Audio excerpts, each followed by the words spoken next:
Assalamualaikum warahmatullahi wabarakatuh. Selamat pagi anak-anak, selamat beraktivitas, dan tentunya semoga kalian tetap sehat selalu. Amin. Nah, perkenalkan, saya Muhammad Arif Rahman.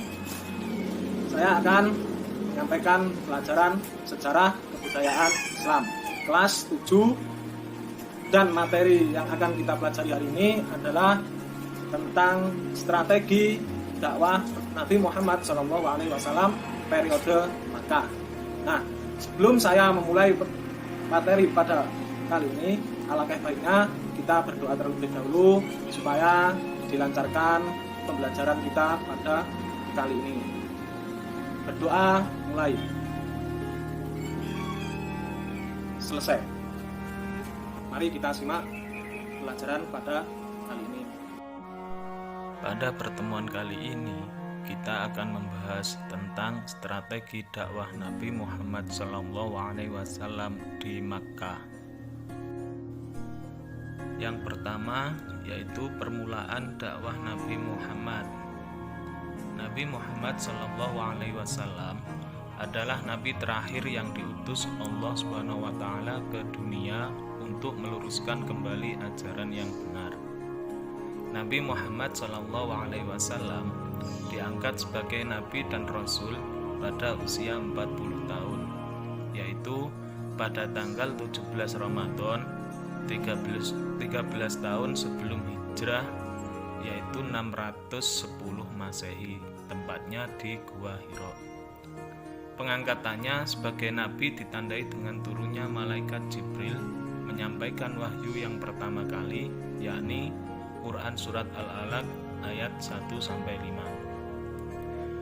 Bismillahirrahmanirrahim. Iqra bismi rabbikal ladzi khalaq, khalaqal insana min 'alaq. Iqra wa rabbukal akram, alladzi 'allama bil qalam, 'allamal insana ma lam ya'lam.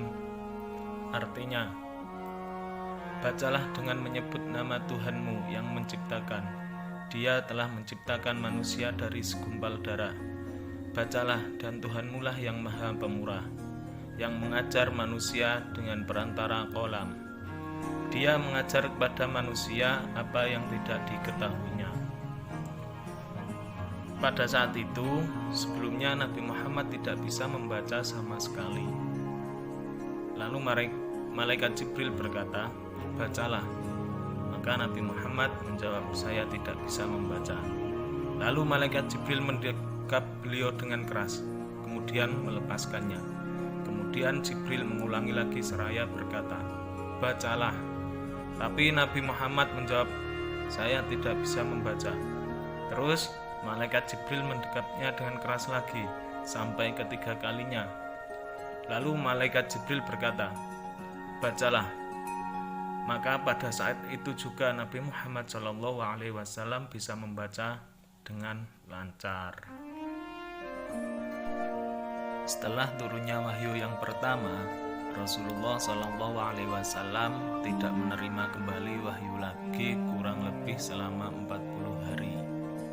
Dalam keadaan rindu dan berharap-harap cemas, kemudian malaikat Jibril datang kembali dengan wujud aslinya untuk kedua kalinya.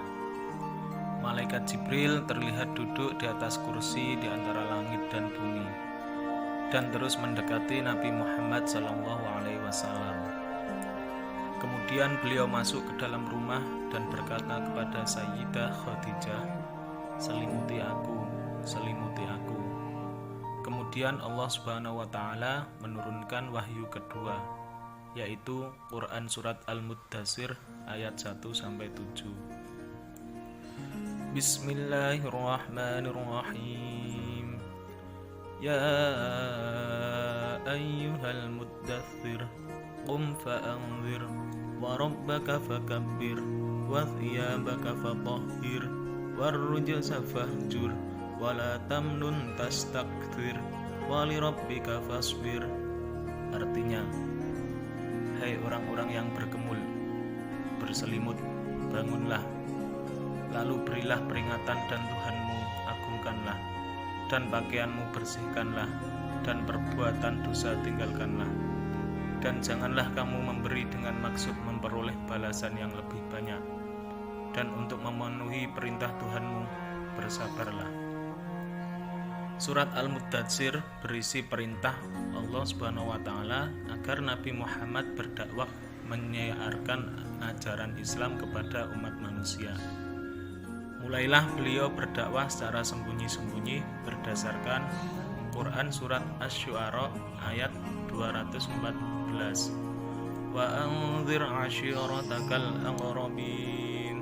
Artinya, dan berilah peringatan kepada kerabat-kerabatmu yang terdekat. Sejak itulah mulailah Nabi Muhammad berdakwah kepada keluarga dan sahabat-sahabat terdekatnya. Beliau menjadikan rumah Al-Arqam bin Abil Arqam Al-Makhzumi sebagai pusat kegiatan dakwahnya. Yang kedua adalah dakwah Nabi Muhammad SAW secara sembunyi-sembunyi atau sirriyah. Nabi Muhammad SAW melakukan dakwah sirri bukan karena takut. Langkah ini dipilih karena mengantisipasi reaksi orang-orang Quraisy yang kaget dan belum bisa menerima ajaran yang berbeda dengan keyakinan mereka, dan pertimbangan pengikut Nabi yang masih sedikit dan belum kuat. Nabi Muhammad SAW melakukan dakwah sirri dengan pendekatan personal. Beliau melakukan dakwah sirriyah selama 3 tahun. Dalam sejarah Islam, orang yang pertama kali masuk Islam disebut dengan As-Sabiqunal Awwalun, yaitu yang pertama Siti Khadijah, Ali bin Abi Thalib, Zaid bin Haritsah, Abu Bakar As-Siddiq.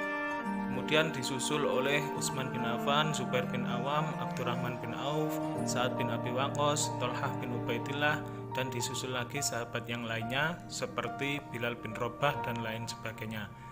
Ada 2 paman Nabi Muhammad yang menolak dakwah Nabi, yaitu Abu Thalib dan Abu Lahab. Keduanya tetap pada agama nenek moyangnya sampai meninggal, tapi keduanya bersikap berbeda. Abu Thalib membiarkan Nabi berdakwah, bahkan melindunginya dari ancaman pembesar Quraisy.